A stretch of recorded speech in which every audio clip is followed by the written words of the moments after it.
मेरे पापा ने एडवाइस किया था कि अगर नीट में इन केस नहीं आता है आपका रिजल्ट नहीं आता है, आपका स्कोर नहीं आता है, तो आप क्या करोगे? तो मैं कहा पापा फिर या तो ड्रॉप करेंगे फिर कोटा जाएंगे। तो पापा कहते नहीं।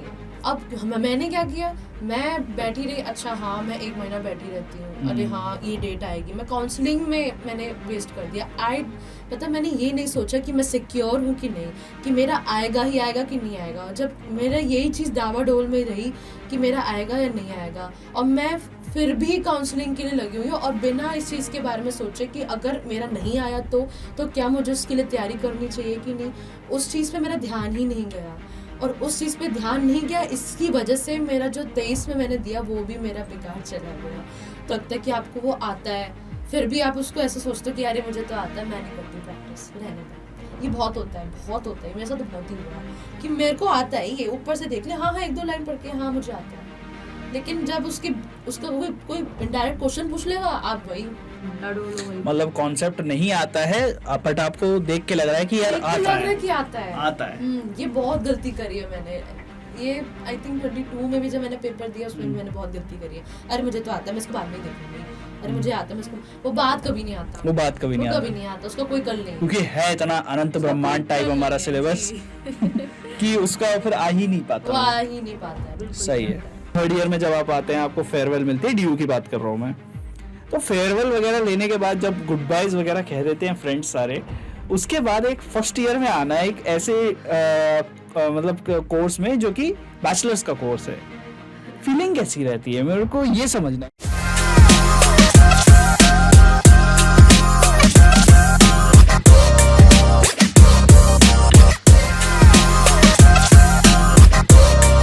तो हेलो मेरे नीट स्पॉट के वासियों, कैसे हो भाई लोग। तो नीट प्रेप का ये स्पॉन्सर्ड पॉडकास्ट है। जी हाँ, ये बोल देता हूँ मैं आज, नीट प्रेप का स्पॉन्सर्ड पॉडकास्ट ये वाला है, क्योंकि नीट प्रेप में ही बैठ के हम लोग ये पॉडकास्ट कर रहे हैं। तो अगर कोई ये बोलना चाहे कि नीट प्रेप आप क्यों करते हैं, वो इसीलिए करते हैं। दूसरी बात ये है कि भाई लोग मेड टॉक्स के सीजन 3 पे डिफरेंट स्टोरीज का जो कारवां है वो अब चल रहा है, और हम लोगों ने आप लोगों को इस साल के टॉपर से मिलवाया, हम लोगों ने आप लोगों को उन लोगों से मिलवाया जिन्होंने 2018 में नीट की परीक्षा पास करके अभी अपनी MBBS की डिग्री हासिल करी है, और उन्होंने अपने 5 साल का पूरा एक्सपीरियंस बताया, आपको टूल किट दी पूरी, ये किस तरह से आप लोगों को नीट में आगे चल के जो MBBS की जर्नी है उसमें आगे बढ़ते रहना है और कैसे कैसे किन किन चीज़ों से बचना है। बट आज की जो स्टोरी है वो काफ़ी खास है। अब इसमें खास क्या है? खास इसमें ये बात है कि भाई कई बार ऐसा होता है, आप ड्रॉप लेते हैं, ड्रॉप लेके आप एक ड्रॉप के बाद नीट नहीं कर पाते हैं, कोई बात नहीं, 2 ड्रॉप लेते हैं, नीट नहीं कर पाते हैं।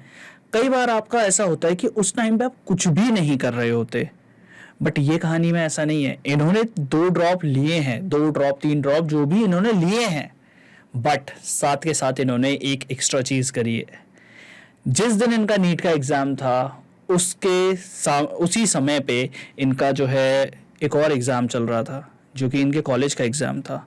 जी हाँ, इन्होंने वो 3 साल, जिस 3 साल में इन्होंने ड्रॉप किया DU से, जी हाँ DU से BSc करी रेगुलर कॉलेज से, और साथ के साथ नीट की तैयारी करी। नीट की तैयारी करने के बाद DU से एक BSc की डिग्री ली, और फिर अब MBBS में एडमिशन ले लिया है। ये कहानी काफ़ी ज़्यादा इंटरेस्टिंग होती जा रही है, तो इसीलिए ज़्यादा टाइम ना बर्बाद करते हुए मैं डायरेक्ट आप लोगों को हमारे गेस्ट से मिलवाता हूँ और बताता हूँ भाई साहब कि मतलब एक सीनियर से जूनियर आने में कितना ज़्यादा मज़ा आता है। तो अनवी, आपका बहुत बहुत स्वागत है। अनवी गुप्ता है हमारे साथ, कैसी हैं आप? बस बढ़िया सर, धन्यवाद सर ये अपॉर्चुनिटी देने के लिए कि मैं इस अपनी जर्नी बता सकूं सबको। बढ़िया यार, बट तुम्हारी जर्नी है भी तो काफ़ी इंटरेस्टिंग यार। ये मेरे को एक बात बताओ कि जब आपने BSc में एडमिशन लिया तब आप नीट की तैयारी कर रहे थे, तो एडमिशन जो लिया था वो क्या सोच के लिया था कि 1 आध साल में निपटा के फिर सीधा MBBS कॉलेज में जाएंगे, या फिर पूरा BSc करने का इरादा था? ऐसा था ये कि जब नीट के लिए मैं तैयारी कर रही थी तो मेरे पापा ने एडवाइस किया था कि अगर नीट में इन केस नहीं आता है आपका रिजल्ट नहीं आता है, आपका स्कोर नहीं आता है, तो आप क्या करोगे? तो मैं कहा पापा फिर या तो ड्रॉप करेंगे फिर कोटा जाएंगे। तो पापा कहेगा नहीं, तो पापा कह रहे कि नहीं, तुम कोई डिग्री कर लो, तुम्हारा प्लान बी सेफ रहेगा। अगर मान लो, क्योंकि नीट जो है बहुत ही अनप्रिडिक्टेबल है, पता नहीं चलता आपके साथ हो जाए, आपने अपना बेस्ट दे दिया और आपका जब रिजल्ट आया तब आपको दिख रहा है कि आपने अच्छे से नहीं किया उसको। तो वो उन्होंने कहा था कि इस चीज़ से बचने के लिए आप इसको दूसरा में ले लो, तो आपका साथ साथ चलता रहेगा कम से कम, और अटेंडेंस की इतनी दिक्कत होगी नहीं। तो आप अपनी सिचुएशन भी टीचर्स को बता देना, तो उस हिसाब से आपका हो जाएगा। मैंने कहा ठीक है। तो फर्स्ट ईयर में जब मेरा नहीं हुआ, तो सितंबर में नहीं हुआ था, अक्टूबर में मैंने एडमिशन ले लिया था और दिसंबर में क्लासेस शुरू भी हो गई थी। फिर उसके बाद सेकेंड ईयर में, ये 2021 की बात कर रहे हैं हम, जब सेकेंड वेव आया था तब की। जी, जब सेकेंड वेव आ गया था तो सब कुछ डिले हो गया था, सब कुछ देर से हो रहा था। तो उस टाइम भी नीट, जहाँ तक मुझे ध्यान है कि सितंबर में हुआ था और अक्टूबर में ये एडमिशन शुरू हो गया था, तो मेरा स्कोर अच्छा नहीं आया था। तो पापा ने कहा कि आप ये काम करो कि आप एक एडमिशन ले लो दूसरे कोर्स में, कि आपको अगर कल को नीट का नहीं निकला तो अब कम से कम आप इसमें से करियर बना सकते हो। तो मेरे को पापा की बात सही लगी, तो मैंने कहा ठीक है मैं ले लेती हूँ। तो मैंने लिया, फिर उसको मैंने 21 में मेरी क्लासेस शुरू भी हो गई थी, लेकिन तब कोविड ही चल रहा था, सब ऑनलाइन था सब कुछ। तो मैंने धीरे धीरे अपने दम पे करते करते, उस टाइम कोई कोचिंग भी नहीं थी, तो सब कुछ अपने दम पे करते करते फिर जब 22 में दिया, तब 22 में मैं कुछ मार्क्स से रह गई थी बस। तो फिर उसके बाद फिर अच्छा ये भी बात दिक्कत है कि क्या स्कोर था 22 में, एक बार बताओगे? 592। 592, 592, इतना भी हिंदी नहीं बोलना था। ठीक है, 592 का स्कोर था और आप 2-4 मार्क्स से रह गए थे उस साल भी। ठीक है, 2022 में। उसके बाद गाइडेंस नहीं थी उस टाइम, गाइडेंस नहीं थी। नहीं तो कम से कम ये पता होता कि इससे पहले के मार्क्स जो चले आ रहे, इसमें एडमिशन नहीं मिल सकता था, मतलब 600 से ऊपर ही। अच्छा, गाइडेंस नहीं थी, ये जो आप कह रहे हो उसका बेसिस ये है क्या कि मतलब कि आप बहुत ज़्यादा आगे तक चले गए काउंसलिंग में, जो कि आपको नहीं जाना चाहिए था, प्लस उसके बाद आपको नीट की तैयारी शुरू कर देनी चाहिए थी, वो आपने नहीं की, वो टाइम वेस्ट हो गया, ऐसा कह रहे हैं आप? जी, मतलब अच्छा। ये था कि जब ये 592 मार्क्स आ गए तो एक क्लियर इंडिकेशन होता है कि जिसको जनरल में चाहिए तो वो अपनी तैयारी शुरू कर दे, जैसे ही रिजल्ट आए वैसे ही तैयारी शुरू कर दे। This is the ideal approach. अब मैंने क्या किया, मैं बैठी रही, अच्छा हाँ मैं 1 महीना बैठी रहती हूँ, अरे हाँ ये डेट आएगी, मैं काउंसलिंग में मैंने वेस्ट कर दिया। मतलब मैंने ये नहीं सोचा कि मैं सिक्योर हूँ कि नहीं, कि मेरा आएगा ही आएगा कि नहीं आएगा। जब मेरा यही चीज़ डावाडोल में रही कि मेरा आएगा या नहीं आएगा, और मैं फिर भी काउंसलिंग के लिए लगी हुई हूँ और बिना इस चीज़ के बारे में सोचे कि अगर मेरा नहीं आया तो क्या मुझे उसके लिए तैयारी करनी चाहिए कि नहीं, उस चीज़ पे मेरा ध्यान ही नहीं गया। और उस चीज़ पे ध्यान नहीं गया, इसकी वजह से मेरा जो 23 में मैंने दिया वो भी मेरा बेकार चला गया। तो ये कोई प्लानिंग तो नहीं थी कि बीएससी मुझे 3 साल ही करनी है। साइड बाय साइड होता है कि ठीक है अगर इन केस नहीं होता है तो आप इसमें से करियर बना सकते हो। It was just a safe approach, a safe plan we could say. तो मेरा तो कोई इरादा नहीं था, मैं अपनी गलतियों से कुड से कि मैंने पूरा 2-3 साल ऐसे कर दिए, बट हाँ उसका आउटकम ये निकल के आया कि मेरी कंप्लीट भी हो गई एंड साइमल्टेनियसली मैंने उसी साल में भी एडमिशन ले लिया। तो इट वाज अ ब्लेसिंग। तो यार ब्लेसिंग है, और प्लस काफ़ी स्ट्रेंज है मेरे लिए ये चीज़ कि आप first year, second year, third year, ठीक है, थर्ड ईयर तक करने के बाद नीट में फिर आपका, अब मैं ये कहूँगा कि किस्मत वाली बात जो कहते हैं ना इसे, कि तुम्हारी वो डिग्री भी खराब नहीं हुई, ठीक है, और उसके बाद अब तुम एमबीबीएस भी कर रहे हो, ठीक है, तो तुम्हारे पास 2 डिग्रियां हैं अभी ऑलमोस्ट, अगर हम कहें तो ये कहे कि 2 डिग्रियां हैं। मैं ये जानना चाहता हूँ यार अनवी, कि मुझे ये बताओ, थर्ड ईयर में आप थे, ठीक है, थर्ड ईयर में जब आप होते हो आपको फेयरवेल वगैरह मिलती है, फर्स्ट ईयर में फ्रेशर्स मिलती है, ठीक है, फ्रेशर्स में भी शायद आपकी हुई हो ना हुई हो, ठीक है, तो थर्ड ईयर में जब आप आते हैं आपको फेयरवेल मिलती है, डीयू की बात कर रहा हूँ मैं, तो फेयरवेल वगैरह लेने के बाद जब गुड बाइज वगैरह कह देते हैं फ्रेंड्स सारे, उसके बाद एक फर्स्ट ईयर में आना है एक ऐसे मतलब कोर्स में जो कि बैचलर्स का कोर्स है, फीलिंग कैसी रहती है, मेरे को ये समझना है, क्योंकि पार्शियल ड्रॉप जो लोग लेते हैं वो 1-8 साल में कॉलेज छोड़ छाड़ के, या तो वो सिर्फ कॉलेज ही कर रहे होते हैं, वो इतना दूर तक नहीं जाते, 1 साल देंगे, उसके बाद फिर या तो वो नीट को छोड़ देंगे या तो कॉलेज को छोड़ देंगे, बट आपने पूरा दोनों चीज़ें कंप्लीट करी। तो मुझे ये बताओ कि एक्सपीरियंस कैसा रहता है पहली बार जब आप फिर कॉलेज जाते हो, फर्स्ट ईयर आपको जूनियर की तरह ट्रीट किया जा रहा है, कुछ होता है कि दिमाग में कि यार बेटा हम भी हैं? देखिए जैसे 21 में मेरा हुआ था तो उसमें तो फ्रेशर्स नहीं हुई। हाँ। तो उसमें हमें इतना पता भी नहीं था, हमारा इंटरेक्शन भी कम ही हुआ था क्योंकि हम जो बैच था वो कोविड बैच था, तो हमारा सब ऑनलाइन चला। फर्स्ट सेमेस्टर हमारा पूरा ऑनलाइन गया, तो और सेकंड सेमेस्टर में इतना हमारे पास टाइम नहीं था क्योंकि बहुत जैसे 6 मंथ्स के सेमेस्टर्स होते हैं, उन्होंने उसको 4 मंथ्स में निपटा दिया, इस तरह की सिचुएशन थी। तो उस टाइम मुझे उस टाइम तैयारी भी करनी है, तो उस टाइम मेरा इतना इंटरेक्शन नहीं हो पाया था। बट हाँ, मैं जब सीनियर बन गई थी तो मैंने अपने कुछ जूनियर्स को गाइड भी किया था कि चलो तुम ये CUT के दे सकते हो, MSc के पेपर्स ये ले सकते हो, तब मेरा उनसे थोड़ा बहुत इंटरेक्शन हुआ था। तो हाँ, थोड़ा बहुत आवाज़ ऊँची करने की थोड़ी सी हो गई थी आवाज़। तो हम्बल हो गए, फिर से हम्बल हो गए। तो बहुत अच्छी से। कैसा था यहाँ पे MBBS कॉलेज में इंटरेक्शन कैसा था? MBBS इंटरेक्शन में बहुत रूल्स होते हैं, तो उन्होंने बहुत अच्छे से, लेकिन it is for your own good. आपको बाद में समझ आता है कि जब आप के साथ ये सब हो जाता है, वो 1-2 बार बोलेंगे, उसके बाद जब आपके साथ होगा तब आपको समझ आएगा उस चीज़ की आपको कितनी ज़रूरत थी। तो ये ज़रूरत होती है, और वो बार बार अगर वो बोल भी रहे हैं तो ऐसा लगता है कि ठीक है, कब शायद थोड़ा सा लगेगा अरे यार सीनियर कितना डांटते हैं, ये है वो है, लेकिन सीनियर्स वहाँ के जो हैं वो इतने एक्सपीरियंस्ड होते हैं, तो उन्होंने जब भी ये बात बोली है हमेशा वो राइट ही प्रूव हुआ है, हमेशा उन्होंने सच बोला है, और अगर उनकी बात नहीं मानी तो हमेशा फंसे हो। सही है भाई, सीनियर्स की तारीफ करते हुए MBBS student on a podcast, क्योंकि ये पॉडकास्ट क्या पता सीनियर्स भी देख लें। बढ़िया यार, मतलब MBBS की इतनी सारी कहानियां सुन चुका हूँ ना ऑफ कैमरा। जी मजा आता है, मतलब सही है। तो यार चलते हैं क्लास 12th से। क्लास 12th में आपने, आपके पेरेंट्स ने बताया था कि आपने मना कर दिया था प्रिपेयर करने से in a offline coaching and you wanted to give exam with pure online resources. उसके पीछे क्या रीज़न था और क्या स्ट्रैटेजी आपके दिमाग में चल रही थी उस टाइम पे? सर ऐसा था कि मैं जैसे बहुत लोगों से, मतलब आपने जैसे कहा था कि रिलेटिव्स का है होता है कि आपने उनसे पूछा कि नहीं, तो मेरे को भी बहुत सारे आते थे कि उसने ये कोचिंग ज्वाइन कर ली, उसने वो कोचिंग ज्वाइन कर ली। तो मैं सोचती थी कि कोचिंग में, फिर मैं उनकी स्टोरी सुनती थी तो कहते थे कि कोचिंग में ये असाइनमेंट्स मिलते हैं, ये होमवर्क्स मिलते हैं, ये मिलता है। तो मैंने कहा नहीं, फिर मुझे नहीं करना।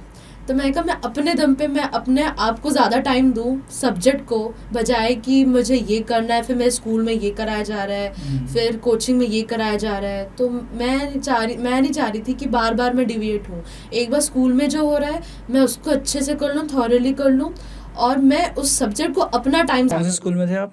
सर बाल भारती स्कूल में। तो फैकल्टीज तो अच्छी ही रही होंगी। यस सर, अच्छी थी बहुत। तो मेरे को बस थोड़ा सा समझना होता था, फिर मैं ऑनलाइन से उसको पूरा क्लियर कर लेती थी।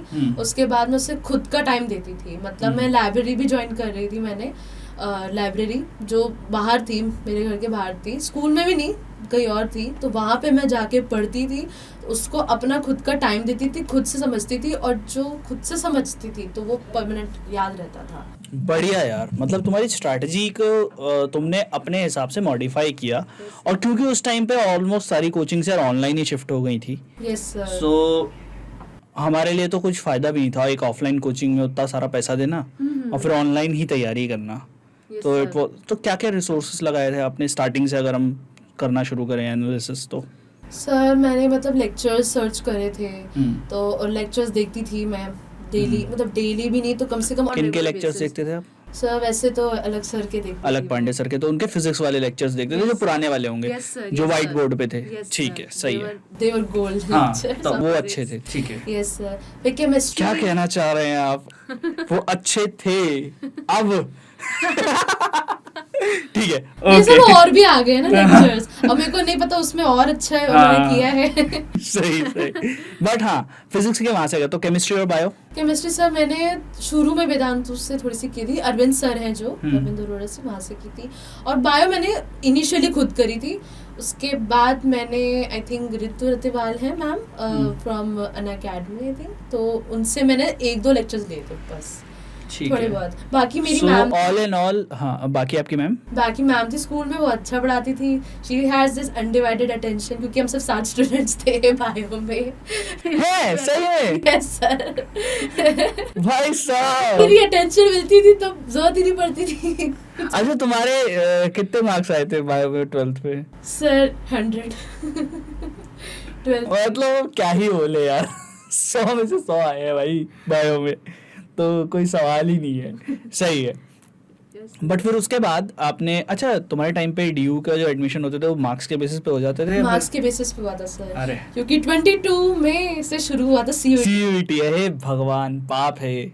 हमारे फैकल्टीज मतलब जब हम क्लास 12th में थे तो बोलते थे एक टाइम आएगा जब देखना डीयू के एडमिशन में इंटरेस्ट हो गया। मैंने कहा, क्या मैम, क्या बोर्ड की क्या वैल्यू रह जाएगी?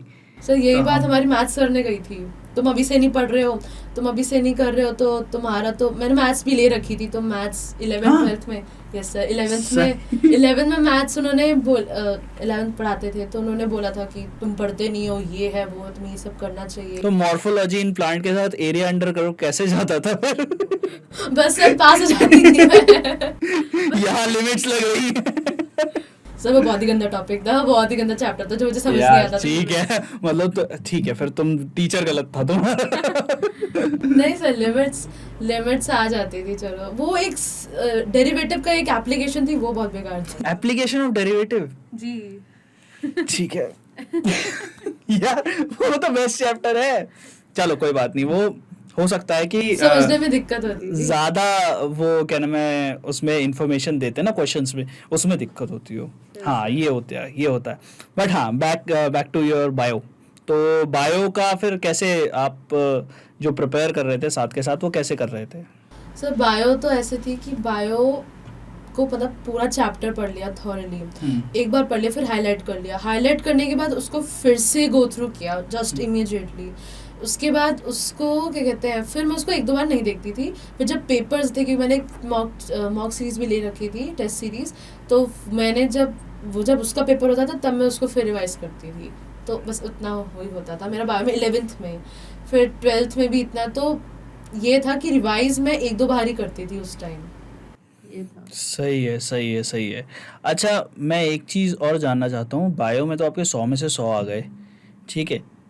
एक बात मुझे ये बताओ कि बोर्ड के मार्क्स जब आपके आए और आपको कॉलेज में एडमिशन मिल गया उस साल, ठीक है, तो उसके बाद आपकी बायो की तैयारी, केमिस्ट्री की तैयारी, फिज़िक्स की तैयारी कैसी थी? क्योंकि आपका जो कोर्स था उसमें फिज़िक्स तो शायद नहीं था। नहीं सर, फिज़िक्स नहीं था, केमिस्ट्री थोड़ा बहुत रहा थोड़ी होगा, बहुत थी, बट वो भी लिमिटेड थी, और प्लस वो हाई लेवल की रही होगी केमिस्ट्री। हाँ सर, उसमें मतलब वो अलग बायो से- केमिस्ट्री जैसे एक सब्जेक्ट होता है, हाँ, वही पढ़ाया था फर्स्ट सेमेस्टर में, वही पढ़ाया था। और 2-3 सब्जेक्ट्स ऐसे हैं जो पर ईयर आते रहते हैं, तो केमिस्ट्री की इतनी, मतलब एक होता है ना कि बहुत ही आउट ऑफ टच हो गया, ऐसा नहीं हुआ था। तो मतलब बहुत सारे सब्जेक्ट्स ऐसे थे जो केमिस्ट्री को इंक्लूड कर रहे थे, जैसे फार्मा हो गया, टॉक्सिकोलॉजी हो गई, बायो केमिस्ट्री हो गई, 2 बार हमने उसको पढ़ी है, एक बार बायो केमिस्ट्री पढ़ी, एक बार ऑर्गेनिक केमिस्ट्री पढ़ी है। तो केमिस्ट्री बहुत थी, तो उससे इतना नहीं हुआ मेरा आउट ऑफ टच। अब बायोलॉजी तो है ही। फिज़िक्स में बहुत मेहनत करी थी, तो फिज़िक्स की मैंने 2 बुक्स खरीदी थी, और मैंने एक MTG बुक भी ली थी, तो मैं उससे प्रैक्टिस करती थी। उसको पढ़ के, उसके लेक्चर्स अटेंड करके, एक बार रिवाइज करके फिर मैं प्रैक्टिस करती थी। तो ये कब करते थे आप घर आने के बाद?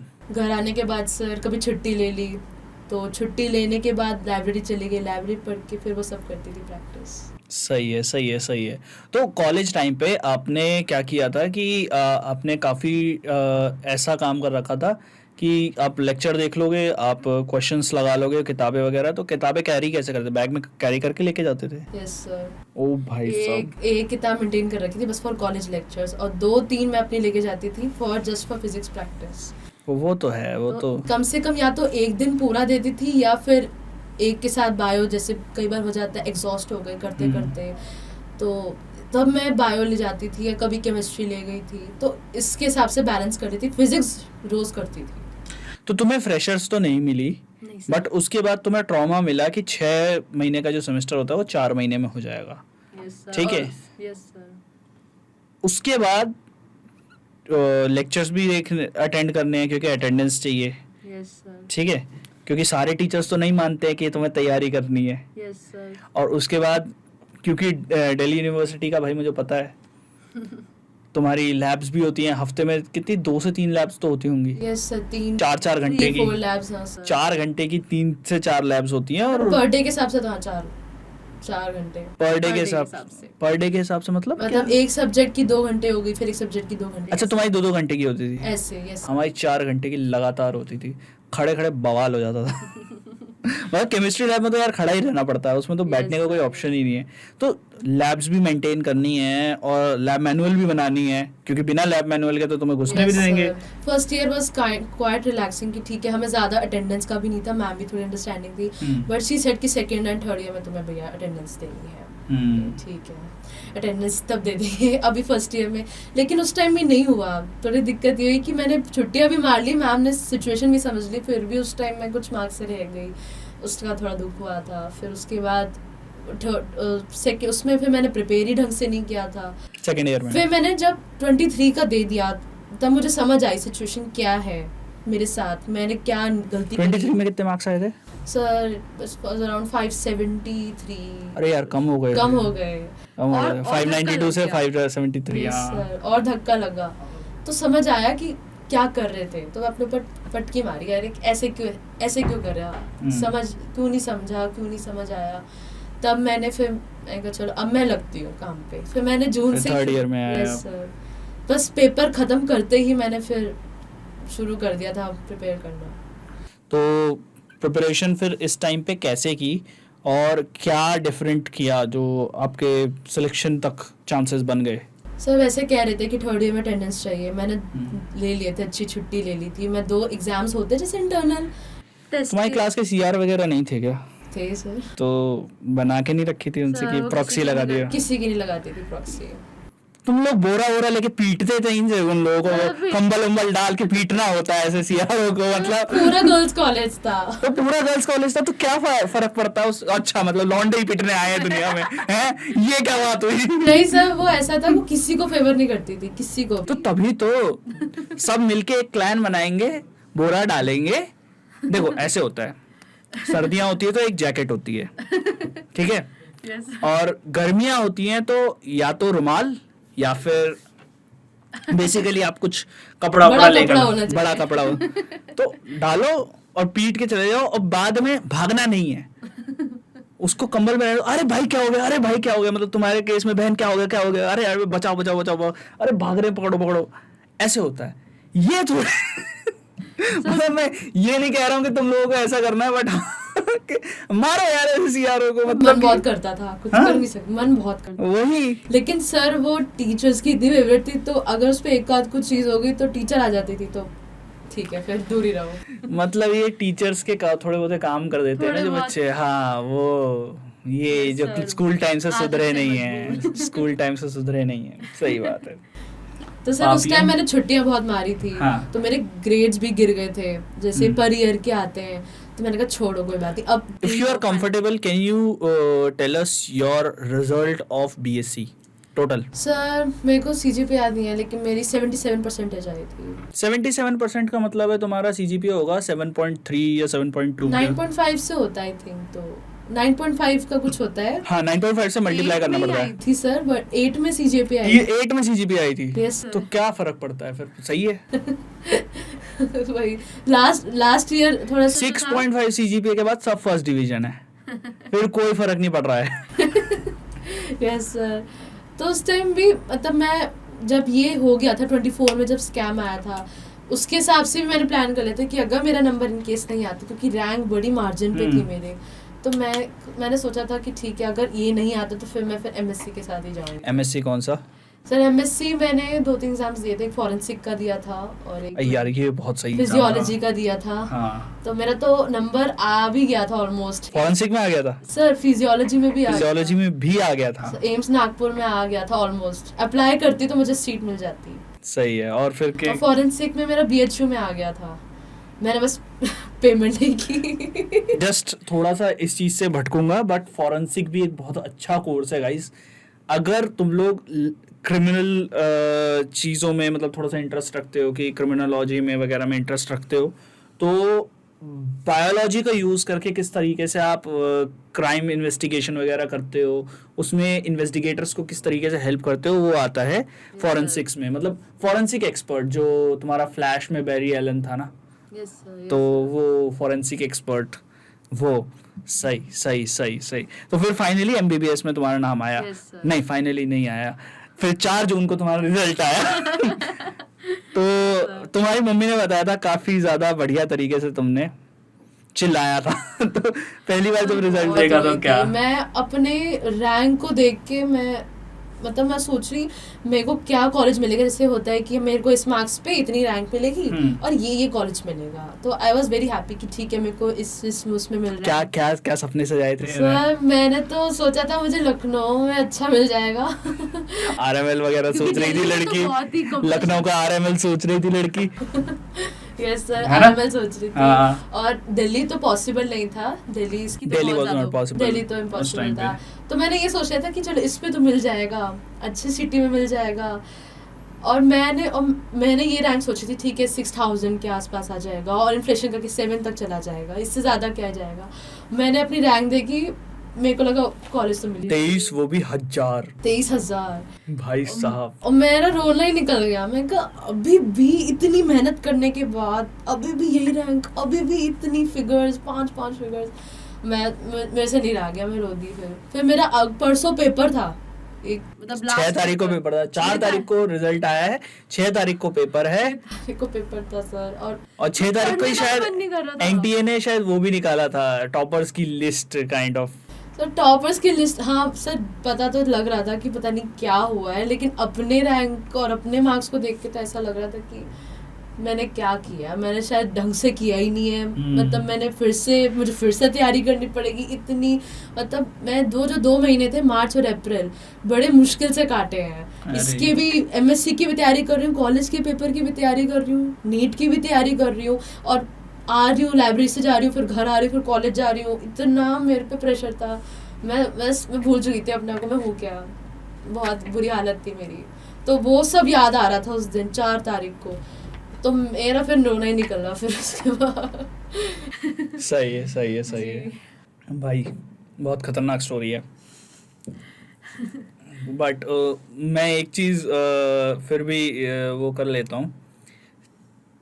उसके बाद 23 जून को उन बच्चों का पेपर हुआ था जो 1563 बच्चे जिनका रीनीट दोबारा से होना था, जिनको ग्रेस मार्क्स मिले थे। जी सर। बट फिर भी उसके बाद भी रैंक्स उतनी ज़्यादा ऊपर नीचे नहीं हुई। फाइनली जब 23 जुलाई को जब जजमेंट आया, तब क्या था दिमाग में कि कॉलेज मिल जाएगा कि नहीं मिल जाएगा? क्योंकि 24,000 तक आई गेस रैंक जाती हैं। 23 तक। यस एक्चुअली पिछले साल का जो स्टैटिस्टिक्स था वो 21 या 22 तक ही गया था। लाइक फाइनल राउंड्स में मैं जैसे यूपी का डोमिसाइल से कर रही थी, तो उनका लास्ट में 22 तक ही गया था। तो मैं 23 थी, तो मैं सोच रही मुश्किल है कि हम उसी हिसाब से सोचते हैं कि हमारा उसी हिसाब से आएगा, बट मुश्किल लग रहा था मुझे। फिर जजमेंट में फिर वो आया कि वो 5 मार्क्स का, तो मुझे थोड़ा रिलीफ मिला कि ठीक तो है। क्या था तुम्हारे इसलिए क्या फ़ायदा किया वो? सर मैंने एक वो क्वेश्चन अटेम्प्ट नहीं किया था जिसमें बहुत लोग बच्चों को मार्क्स मिले थे, वो मैंने अटेम्प्ट नहीं किया था क्योंकि मैं कंफ्यूज थी उस दिन कि ये सही है कि गलत है। वो तो फिजिक्स वाला क्वेश्चन नहीं किया था। यस सर, फिजिक्स का वो रेडियो एक्टिव का क्वेश्चन था शायद, तो वो क्वेश्चन मैंने अटेम्प्ट नहीं किया था। मेरे बहुत सारे दोस्तों ने किया था, उनके मार्क्स कट गए, उनकी रैंक नीचे चली गई और मेरी रैंक ऊपर आ गई क्योंकि मैंने अटेम्प्ट ही नहीं किया था उसको। कभी कुछ ना करके भी देखिए, अच्छा लगता है। Yes sir. उस टाइम मैं बहुत खुश थी कि मैंने नहीं किया, शुक्र मैंने छेड़छाड़ नहीं किया उस क्वेश्चन से। बढ़िया। ये कुछ चीजें जो है अच्छी हो जाती तो मजा आता है। Yes sir. तो 23 से वो रैंक 21 पे आ गई थी, 1500 का कुछ डिफरेंस आया था। तो फाइनली फिर काउंसलिंग में कॉलेज कैसे मिला था? सर कॉलेज मेरे को यूपी से ही मिला था, मैंने ऑल इंडिया नहीं किया क्योंकि ऑल इंडिया में बहुत ही ज़्यादा दूर भेज रहे थे and my parents were saying कि तुम यूपी से करो, don't go for all India. तो मैंने फिर दिया, तो मेरा फर्स्ट में मिर्ज़ापुर आया था, एएसएमसी मिर्ज़ापुर, देन मेरा सेकेंड राउंड में अपडेट होके एएसएमसी हरदोई आया था। हरदोई? तो हरदोई कैसा कॉलेज है? हरदोई से बहुत सही, बहुत अच्छा कॉलेज है। हरदोई मतलब नाम सुन के ऐसा लगता है हरिद्वार टाइप थोड़ा है, नदी भी है क्या वहाँ? बहुत कंफ्यूज हो चुके हैं, मैंने जिनको भी बताया है थोड़ा बहुत और कंफ्यूज हुए हरिद्वार से। उन्होंने भी एक बार मुझसे किसी ने बोला कि वहाँ ना मौसम ठंडा रहता है, मैं कहा अच्छा, तो उनको हरिद्वार ही समझ आया, हरदोई नहीं समझ आया। हरदोई में तो बहुत गर्मी रहती है हरदोई भैया, में दिल्ली जैसे ही रहता है, दिल्ली जैसे जैसे जैसे माहौल दिल्ली है। का मौसम वैसे वैसे पीछे पीछे हरदोई का हाँ, मौसम। हरदोई लखनऊ है अपना, दिल्ली जी है। जी जी। सही है भैया, सही है, सही है। तो कॉलेज कैसा है फिर आपका भी?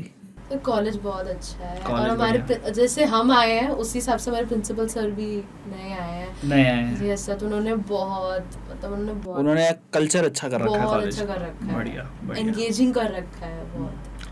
अब आते हैं हम तुम्हारे 2023 के अटेम्प्ट पे, 2023 से 24 का जो तुम्हारा चल रहा था उस टाइम के अटेम्प्ट पे, Yes, sir. क्योंकि बात हमने वो करनी है कि नीट की तैयारी उस टाइम पे कैसे हो रही थी।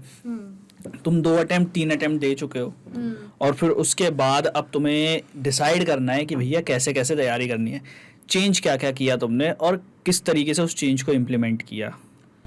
मैंने ऐसा किया था कि जिस दिन मैंने पेपर देख के आई, मेरे को मार्क्स पता चल गए अपने, मेरे इतने गंदे आ रहे हैं, चलो fast forward to result day. Result में मैंने देख लिया कि मैंने क्या किया है, फिर मैंने बस ये देखा कि मैंने अपने जो प्रीवियस पेपर्स थे उसमें मैंने क्या गलती की। तो 3-4 दिन तो मैंने इसी में बिताया टाइम, कि मैंने अगर फिजिक्स ठीक से नहीं की, या मैंने क्वेश्चन ढंग से नहीं पढ़ा, मैंने सिली मिस्टेक की। तो ये होता है, मतलब आपको अपनी गलतियों को मतलब क्लासिफाई करना है एक तरह से, कि आपने इस गलती को क्या किया है। आपने या तो क्वेश्चन ढंग से नहीं पढ़ा, या आपने कंसेप्ट ढंग से नहीं पढ़ा, या आपको आता था फिर भी आपने गलत किया, मतलब आपने रिवाइज नहीं किया। तो वो सब मैंने क्लासिफाई किया कि मैंने इस सब्जेक्ट का पूरा बैठ के एनालिसिस पूरा बैठ के मैंने एनालाइज किया कि मान लो फिजिक्स में ये फिगर नहीं देखी, अच्छे से नहीं देखा, जल्दबाजी करी, चलो वो वैसी एरर्स वो प्रैक्टिस से रिमूव होगी। फिर एक सवाल आया तो आपने उस पर कंसेप्ट नहीं लगाया ढंग से, आपको ये कंसेप्ट ही नहीं आया, तो वो एक गलती होगी। तो ये सब मैंने बांटी आराम से कि मैंने इस टॉपिक पे ये क्या गलती की, और उसी हिसाब से फिर जब तैयारी करने का टाइम है कि ठीक है सारी मिस्टेक्स हो गई, सब सॉर्ट ऑफ हो गया, तब उसके बाद आप ये देखो कि आपको क्या क्या टॉपिक्स में आपके कौन से वीक टॉपिक्स हैं, उन वीक टॉपिक्स में आप कौन सी गलती करते हो, कि आप मतलब उनसे ध्यान से देखते हो, या आपको लगता है कि आपको वो आता है फिर भी आप उसको ऐसा सोचते हो कि यार मुझे तो आता है, मैं नहीं करती प्रैक्टिस, रहने दो। ये बहुत होता है, मेरे साथ तो बहुत ही हुआ है कि मेरे को आता है, ये ऊपर से देख ले, हाँ 1-2 लाइन पढ़ के हाँ मुझे आता है, लेकिन जब उसका कोई इनडायरेक्ट क्वेश्चन पूछ लेगा, आप वही घंटा डोलो वही, मतलब कॉन्सेप्ट नहीं आता है बट आपको देख के लग रहा है कि यार आता लग रहा है है कि आता है। ये बहुत गलती करी है मैंने, ये आई थिंक 22 में भी जब मैंने पेपर दिया उसमें भी मैंने बहुत गलती करी है। अरे मुझे तो आता है, मैं इसको बाद में ही देख लूंगी, अरे मुझे आता है, मैं इसको, वो बात कभी नहीं आता, कभी नहीं आता, उसका कोई कल नहीं, क्योंकि है इतना अनंत ब्रह्मांड टाइप हमारा सिलेबस कि उसका फिर आ ही नहीं पाता, वो आ ही नहीं पाता है, बिल्कुल सही है। तो उसके बाद आपने सोर्सेज क्या क्या लगाए थे उस साल? सर रिसोर्सेज तो मैंने नीट प्रेप का खरीदा था, टारगेट बैच लिया था मैंने, तो मुझे लग रहा था कि ये जितनी भी मैंने गलतियां करी हैं सारी बिना प्रैक्टिस से प्रैक्टिस नहीं करी है, जो क्वेश्चंस रह गए हैं, जी जो मतलब वो रह गई है एक कमी की, क्वेश्चंस नहीं कर पाए, वो सब यहाँ मिल जाएगा। जी वो सब यहाँ मिल जाएगा। तो वो जितनी भी मिस्टेक्स की थी उसमें उसका जो कॉमन कॉज था वो यही था कि प्रैक्टिस कम, क्योंकि टाइम भी कम था। तो चलो रीज़न कुछ भी हो, प्रैक्टिस कम करिए, तो प्रैक्टिस बहुत करी, टारगेट पैड से मैंने बहुत करी। और इसका ये फ़ायदा होता था मुझे कि मैं जैसे कॉलेज जाती थी और मैं ज़्यादा बुक्स कैरी नहीं कर सकती, तो उस दौरान मैं अपना फ़ोन लेके जाती थी और कुछ शीट्स लेके गई, वहाँ पे प्रैक्टिस करती थी। मेरा जैसे कोई क्लास नहीं लगी तो मैं उस पर प्रैक्टिस करती थी, शीट्स पे फिजिक्स कर ली, कभी केमिस्ट्री कर ली, कभी बायो कर ली, बस प्रैक्टिस से मतलब होता था मुझे। अच्छा मुझे मान लो ये चैप्टर नहीं आता, मुझे इस चैप्टर से डर लगता है, इसका नाम सुनते ही मेरे को घबराहट हो जाती है, तो मैं वो चैप्टर प्रैक्टिस करती थी उससे। PYQ कर लिए, कभी कुछ और कर लिए, कभी हॉट्स कर लिए, कभी NCERT एग्जाम्पलर की भी होती थी, और हर एक के पास नहीं होती थी एग्जाम्पलर। तो और बहुत लोग कहते भी हैं कि एग्जाम्पलर करनी चाहिए, तो मैंने एग्जाम्पलर भी वहाँ से कर ली, टारगेट बैच से कर ली थी। बढ़िया है। तो उसको MCQ फॉर्मेट में आपने वहाँ से टारगेट बैच से कर लिया। जी टारगेट बैच का लिंक डिस्क्रिप्शन में है, अगर आप लोग में से कोई भी टारगेट बैच ज्वाइन करना चाहता है, ड्रॉप कर रहे हो, 11th क्लास में हो, 12th क्लास में हो, या फिर पार्शियल ड्रॉप लिया है, कॉलेज के साथ करना है, एग्जाम्पल आपके सामने है कि कॉलेज के साथ कितना ज़्यादा फ़ायदा दे सकता है आपको टारगेट बैच। सो ये बात तो आप लोगों के लिए काफ़ी ज़्यादा फ़ायदेमंद हो जाएगी। डिस्क्रिप्शन बॉक्स में लिंक है, जाके फॉर्म फिल कर सकते हो। अब आते हैं अनवी के जो आपने स्ट्रैटेजी बनाई, अब उसमें क्वेश्चंस की प्रैक्टिस तो चल रही है, लेक्चर्स वगैरह उस टाइम कुछ देखते थे? यस सर, देखती थी, क्योंकि कुछ थोड़े बहुत नोट्स है। मैंने बनाए रखे थे तो उनकी देखने की ज़रूरत नहीं थी, पर जो नहीं देखे या जो समझ नहीं आ रहे मेरे नोट्स पढ़कर भी, उनके मैं देख लेती थी। तो आपको मेनली ये था कि आप नोट्स वगैरह देख लेते थे, बट आपको ये भी था कि बेसिकली आपको ये आइडिया लग गया था कि बहुत ज़्यादा लेक्चर्स नहीं देखने, अब क्वेश्चंस की तैयारी करनी है। Yes sir. तो मॉक टेस्ट वगैरह कैसे लगाते थे आप उस टाइम पे? कोई टेस्ट सीरीज वगैरह ज्वाइन करी थी? सर वैसे मैंने ऑफलाइन की कर रखी थी, एलएन की, तो उनके पास सेंटर वेंटर था, तो मैंने उस टाइम ऑफलाइन की कर रखी थी। फिर जब जैसे, क्योंकि वो एक संडे छोड़ के एक संडे करते थे पहले, मतलब दिसंबर से पहले they used to leave one Sunday, फिर उसके 2 हफ्ते में एक टेस्ट। जी जी। तो उस दौरान जब मैं, मतलब जो बीच में संडे पड़ता था जिसमें नहीं है, उसमें मैं फिर टारगेट का लेती थी, और मैंने एक OMR प्रिंट करा रखी थी और मैं उसमें 3 घंटे प्रैक्टिस करती थी उससे। बेहतरीन। तो बेसिकली टारगेट बैच में कस्टम टेस्ट जनरेटर जो था उसमें आप जाते थे, 200 क्वेश्चंस का टेस्ट जनरेट करते थे, क्योंकि उस टाइम पे 200 क्वेश्चंस का होता था, अब के टाइम पे 180 का होता है, तो वो आप प्रैक्टिस करते थे और फिर उसके साथ आप अपना चेक करते थे अपना। सही है। कोई मिस्टेक नोटबुक भी बना रखी थी आपने कि इसमें मिस्टेक्स लिखोगे आप? यस सर, बना रखी थी, और जब भी क्या कहते हैं, एक पेपर हो गया उसके बाद रिवाइज करती थी, और जब पेपर होना है तब एक बार रिवाइज करती थी उसको। सही है। तो जब पेपर होना है तब भी रिवाइज करते थे, जब पेपर हो जाता था तब एक बार रिवाइज कर लेते थे। सही है, बेहतरीन बेहतरीन। मुझे एक बात बताओ कि क्वेश्चंस कर लिए, मॉक टेस्ट दे लिए, ठीक है, उसके बाद जो पेपर आया 2024 का, पेपर कैसा था? मतलब सॉल्व करने के लिए आसान पेपर था एक? यस सर, आसान था। तो आसान पेपर जब आता है तो दिमाग में क्या चल रहा होता है स्टूडेंट के, यार इस बार तो अच्छे मार्क्स आ जाएंगे? सर पहले ना ये होता है कि बहुत ही एक्साइटमेंट भी होती है, नर्वसनेस भी होती है, अरे ये तो मुझे आता है, ये तो मुझे आता है, फिर अगर मुझे ये नहीं आया तो उसमें जाता है स्टूडेंट। तो स्टूडेंट को प्रैक्टिस ऐसी करनी चाहिए कि जब आपके सामने पेपर आए तब आपको ये सब थॉट्स आए ही नहीं, मतलब आपको अपने फियर को हटाना है वहीं से, मतलब और वो कैसे जाएगा? सर प्रैक्टिस से जाएगा। वो प्रैक्टिस से जाएगा, और वो प्रैक्टिस भी ऐसी होनी चाहिए कि क्लासरूम में बैठ के बढ़िया से बेंच पे अपने यार दोस्तों के साथ मिल के टेस्ट दिया जाए कि मतलब जो अलग अलग, जैसे जो पेपर का माहौल होता है उसके हिसाब से टेस्ट दिया जाए। सर पेपर का माहौल पे ही दिया जाए तो अच्छा है। हाँ, पेपर के माहौल पे ही टेस्ट दिया जाए तो ज़्यादा अच्छा है। तो अगर आप लोग भी पेपर जैसे माहौल में टेस्ट देना चाहते हो तो डिस्क्रिप्शन बॉक्स में क्लासरूम टेस्ट सीरीज़ का लिंक भी दिया हुआ है, वहाँ से जाके आप लोग फॉर्म फिल करके क्लासरूम टेस्ट सीरीज़ हमारी ज्वाइन कर सकते हो। 300 प्लस सेंटर्स हैं ऑल ओवर इंडिया, जैसा कि अनवी को भी एक सेंटर मिल सकता था, बट उन्होंने एलन की टेस्ट सीरीज ज्वाइन करी थी। उस टाइम वो बाद में आया। हाँ, उस टाइम वो बाद में आया था। जी जी जी। तो अगर आप लोग ज्वाइन करना चाहते हो, डिस्क्रिप्शन बॉक्स में लिंक है। और हमारी टेस्ट सीरीज़, एक चीज़ ध्यान रख के करना भाई, तुम्हें खुश करने के लिए नहीं है, तुम्हारे को टेस्ट करने के लिए है। तो ध्यान रहे कि क्वेश्चंस थोड़े ट्रिकी तो आएंगे, 2025 वाला लेवल टच करने की कोशिश करेंगे। यार 2025 के बारे में तुम बताओ, 2025 का पेपर तुमने देखा? हाँ, मैं तो होश उड़ गई पेपर देख के मतलब मैं सोच रही, इतना मुश्किल तो मॉक में भी नहीं आता था जितना उन्होंने बना दिया है। तो आई वॉज फीलिंग कि मतलब शायद पता नहीं मेरा हो पाता इस साल, अगर मैं फिर से अपीयर होती या मेरा नहीं होता, ये सब कुछ मेरे हिसाब से जैसा तुम्हारा अब तक का प्रिपरेशन चल रहा है ना, हो जाता। पता है क्यों? नहीं, वो बात ही नहीं है कि मैं कुछ तारीफ कर रहा हूँ या वो कर रहा हूँ। इस बार वो बच्चे फिल्टर आउट हो गए जिन्होंने 1 महीने 2 महीने 3 महीने की तैयारी करके, सिर्फ 2-4 सवाल लगा के, PYQs करके, सॉल्व्ड एग्जाम्पल्स देख के, बिना सॉल्व किए देख के, और चले गए। इस बार उनका कुछ नहीं हुआ। नहीं, इससे तो कोई फायदा नहीं। इस बार मेहनत करने वालों को रिजल्ट मिला है।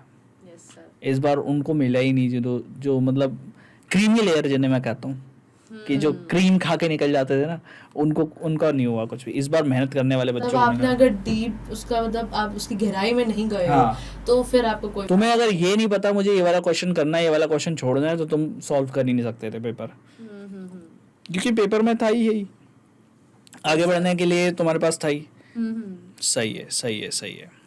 मतलब यही है, मेजर यही है कि आपको प्रैक्टिस इतनी करनी है कि आपको डर नहीं लगना चाहिए। डर बिल्कुल नहीं। ये जो डर है ना, उसका मतलब उसको हटाने के लिए बहुत ज़्यादा लिमिट है उसकी, मतलब वो बहुत ज़्यादा लिमिट, अगर आपको लगता है कि आप दो तीन बार सॉल्व करोगे आपको समझ आ जाएगा। समझ हर एक को आता है, हर एक को समझ आ जाता है, हर एक को करना भी आ जाता है, लेकिन उस टाइम पे उन 3 घंटे में इस क्वेश्चन को 1 मिनट टाइम का देके, और आपको ऐसा चलना है कि आपका दिमाग उस टाइम सब कुछ लोड कर दे, आपके सामने सारे फॉर्मूलाज ला दे, खुद मेंटली कैलकुलेशन भी कर ले फिजिक्स के मामले में।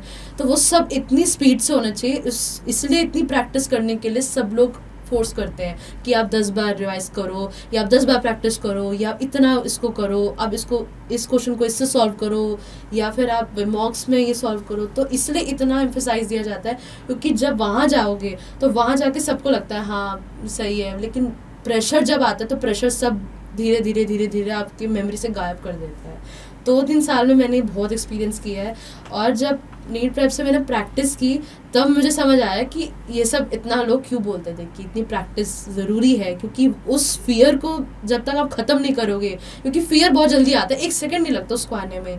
वो कहेगा कि तुझे नहीं आता, तुझे तो भूल गया है यार तू, और वो आप होगा भी आपके साथ, सच में हो जाएगा, आप भूल जाओगे, आपको नहीं आएगा, और आप अगर आ भी गया आप गलती कर बैठोगे, या आप बहुत ज़्यादा टाइम वेस्ट कर दोगे। तो हर तरफ से जब आपको प्रेशर हो तो आपको फिर उस हिसाब से प्रैक्टिस करनी ही करनी है। सही सही, बहुत बढ़िया। तो अन्वी की स्टोरी से आप लोग ये सीख सकते हो कि आप लोगों को प्रैक्टिस तो बहुत करनी है, प्लस हर बार अगर आप हताश होके पीछे हट जाते हो, ठीक है, कि और मैं ये तब कह रहा हूँ जब आप मन बना चुके हो कि आपको तैयारी करनी है, ठीक है, तैयारी करने के बाद हताश होने का कोई मतलब नहीं है। और अन्वी की स्टोरी में एक इंटरेस्टिंग चीज़ ये है कि उसने ये नहीं कहा कि मैं बीएससी छोड़ दूंगी, बीएससी के साथ साथ तैयारी करी। तो ऐसा भी नहीं है कि बीएससी के साथ या किसी कोर्स के साथ तैयारी नहीं की जा सकती है। मैं बीडीएस या बी फार्मा इन सब पे नहीं बात करूँगा, क्योंकि मेरे को बहुत ज़्यादा पता नहीं है कि उन कोर्सेज में प्रेशर कितना होता है। बट दिल्ली यूनिवर्सिटी में अगर आप हो, आप तैयारी कर सकते हो मेरे हिसाब से, क्योंकि मैं डीयू से हूँ, मुझे पता है दिल्ली यूनिवर्सिटी में टाइम आपको मिलता है, बस थोड़ा यार दोस्तों के साथ मैकडी कम जाओ, ठीक है। अगर डिलाइट पे कोई मूवी लगी है, 70 रुपये की टिकट है, तो थोड़ा एक मूवी स्किप करो, ठीक है, और वो सारी चीज़ें करो। मेट्रो में जाते समय थोड़ा सा प्रैक्टिस कर लो, ठीक है। ये सारी चीज़ें, छोटी छोटी चीज़ें एड अप करके थोड़ा टाइम चुराने वाली बात है, थोड़ा वो सब करने वाली बात है। और फिर अल्टीमेटली क्या पता आप एक गवर्नमेंट मेडिकल कॉलेज में एमबीबीएस कर रहे हो। ये बताओ, जो फर्स्ट डे था कॉलेज का और जो तुम्हारी वाइट कोट सेरेमनी थी, उसका experience. First day of college तो सर मतलब हमारी पूरी फैकल्टीज़ आई थी सारे डिपार्टमेंट से, तो सब ने हमें बहुत अच्छे से वेलकम किया था। और हमारी एक्चुअली वो क्लासेस लगी थी जो थोड़ी सी प्रीवियस क्लासेस होती हैं, तो उसमें फाउंडेशन कोर्स, यस सर, वो लगी थी। तो हम तो पूरा अपना एल्टी देख रहे थे, ओके। और जब हम एडमिशन कराने आए थे जिस दिन काउंसलिंग, उस टाइम भी हमने अच्छा सा टूर कर लिया था कॉलेज का। तो आई वाज लाइक वाओ, अच्छा ये एलटी है, अच्छा ऐसे। हमने ज़्यादा एक्सप्लोर नहीं कर पाए थे लैब्स, क्योंकि देवर ऑन द फर्स्ट फ्लोर और हमारा सब कुछ ग्राउंड फ्लोर पे था। तो लेकिन हमने साइड बाय साइड सब कुछ एक्सप्लोर कर लिया था। और वो जो फीलिंग होती है कि okay you got it because of you are responsible that you are here because of you, वो बहुत प्राइसलेस। अच्छा, एक बात और बताओ, अब जो है अन्वी को अब ज़्यादा कोई टेंशन नहीं है कि आगे कोई एग्ज़ाम क्रैक करना है, अभी नीट पीजी वगैरह करना है। बट अब बता रहा हूँ कि वो सारी चीज़ें नहीं है कि एक साथ जो 3 एग्ज़ाम की तैयारी चल रही थी, तो वो जो परपेंडिकुलर एक्सेस चल रही थी, वो सब चीज़ें ख़त्म हो चुकी हैं, ख़त्म हो चुकी हैं। अब जो तो है कि क्या आप बाहर जाती हो दोस्तों के साथ? अब तुम्हारा ट्रिप वगैरह बना है? कहाँ गई हो? सर ट्रिप पे नहीं गई हूँ, लेकिन बाहर चली जाती हूँ मैं। बाहर चले जाते हो, कैसा लगता है आपकी? सर बहुत अच्छा लगता है। कभी कभी तो ऐसा लगता है पढ़ो ही नहीं, अब अच्छा पेपर है आपका अगले हफ्ते, हाँ। नहीं पढ़ना। सही है, सही है। तो ये बताओ कि तुम फ्रेशर्स तुम्हारी इस बार की कैसी रही? सर बहुत अच्छी रही। तो कैसा था माहौल, मतलब पूरा फ्रेशर्स में पता लगा कि यार एंजॉय भी करवा सकते हैं कॉलेज वाले, कुछ ऐसा होता है? Yes sir. खाना वाना बहुत अच्छा होता है, पता नहीं कहाँ से लाते, बहुत अच्छा होता है खाना सही है। तैयारी नहीं सर, बहुत अच्छे से उन्होंने करवाया था, हमारी फ्रेशर्स बहुत अच्छे से। अच्छा, घर से दूर रहने का कोई वो होता है, होम सिकनेस? सर मेरे को इतनी नहीं होती, अभी नहीं होती? मम्मी से मेरी बात हो जाती है 3-4 बार दिन में? सही है। Yes sir. तो सही है। मेरे को इतना अकेलापन फिर फील नहीं होता। तो फिर अभी- मेरे दोस्त वोस्त भी हैं वहाँ पे, हम्म। तो वो नहीं होने नहीं देते। टाइम ही नहीं मिलता होगा यार एमबीबीएस में नहीं इतना सर। तो। अपने लिए नहीं मिलता सर, अपने लिए उनके नहीं। रूम में बैठे रहो, पता चलता 11 बज गए, ओहो अब जाना है। फिर उसके बाद चलो 1 घंटा और बैठ जाते हैं, 1 घंटा बैठेंगे, 2 मिनट, चलो 2 मिनट बैठ जाते हैं, 1 बज गया, तो ऐसे टाइम बीत जाता है। तो फिर टाइम अपने लिए टाइम नहीं मिलता था कभी कभी तो, लेकिन अब ठीक है, अब तो थोड़ा मैनेज कर लेते हैं, तो उस हिसाब सही से है, हो जाता है सही सर है। सब। कोई फाइनल एडवाइस जो नीट 2026 और 7 के स्टूडेंट्स को आप देना चाहते हो? सर स्टूडेंट्स, मैं तो ये लूँगी, पहले गाइडेंस बहुत ज़रूरी है। तो इसके बारे में, नीट के बारे में जिसको भी जैसे भी पता है, जितनी भी इन्फो पता है, पूरी इकट्ठी होनी चाहिए। मतलब आपको पता होना चाहिए आपको इस मार्क्स पे इतना मिल सकता है, इस पे नहीं मिल सकता। तो ये थोड़ा बहुत आपको देखना चाहिए कि आपको जैसे कौन सा, क्या कहते हैं, यू कैन से कि कहते हैं जैसे कौन से उससे करना है, कौन से अच्छा एमबीबीएस करनी भी है कि नहीं करनी है कि नहीं करनी ये भी है, बहुत इंपॉर्टेंट important है। है। फिर नीट में आपको क्या क्या ये तीनों सब्जेक्ट पढ़ने हैं, फिर आप इसको कौन से सोर्सेज, तो ये पूरा पता होना चाहिए। कितने मार्क्स पे कॉलेज मिल जाएगा एमबीबीएस का, Yes, sir. कितने पे नहीं मिलेगा, Yes, कौन sir. से कॉलेज ज्यादा बेटर रहेंगे, ज्यादा बेटर रहेंगे आपकी रैंक के हिसाब से। और आपका जैसे आपको इतना स्कोर करना है, मतलब जैसे हर एक की सेफ requirement स्कोर होती है। कितना होगा Safe आपका, score कितना कितना टारगेट है, करके चलना कितना है? टारगेट करके चलना है, ये थोड़ा बहुत अगर वो प्रीवियसली करेंगे तो मेरी तरह वेस्ट नहीं करेंगे ईयर कम से कम। और फिर सही। बाद में बस ये रह जाएगा, एवरीथिंग वुड बी प्लान्ड, बस बाद में ये रह जाएगा कि उन्हें कितनी मेहनत करनी है और उस टॉपिक को किस हिसाब से उन्हें, कैसे स्ट्रैटेजी के हिसाब से उन्हें वो करना है, तो वो they will handle it everything. एक बार ये फर्स्ट स्टेप कर लिया, उसके बाद सेकंड थर्ड जितना भी उनको चाहिए वो आराम से they will manage it all. बढ़िया बढ़िया। Thank you very much Avni हमारे साथ जुड़ने के लिए, Thank you, हमारे साथ sir. अपनी Thank जर्नी शेयर करने के लिए। Thank you. बहुत मज़ा आया यार इसकी जर्नी को सुन के, और बहुत मज़ा आया, मतलब काफ़ी इंटरेस्टिंग है यार। डीयू, उसके बाद एमबीबीएस, तो वो सारी चीज़ें जो है वो ऐड अप होती हैं भाई। बहुत मज़ा आया मुझे पॉडकास्ट सुन के। तुम लोगों को कैसा लगा कमेंट सेक्शन में बताओ। प्लस अनवी की तरह क्या तुम्हारी भी स्टोरी है कोई, वो भी कमेंट सेक्शन में बताओ। और क्या तुम लोग नीट की तैयारी अभी कोई कॉलेज में रहकर कर रहे हो? अगर हाँ तो कमेंट सेक्शन में वो सारी चीज़ें बताओ, अपनी स्टोरीज बताओ, किसी और की स्टोरी है, कोई बहुत इंटरेस्टिंग स्टोरी है, बताओ यार, कवर करेंगे। मिलते हैं तुम लोगों से अगले वीडियो में, तब तक के लिए थैंक यू वेरी मच।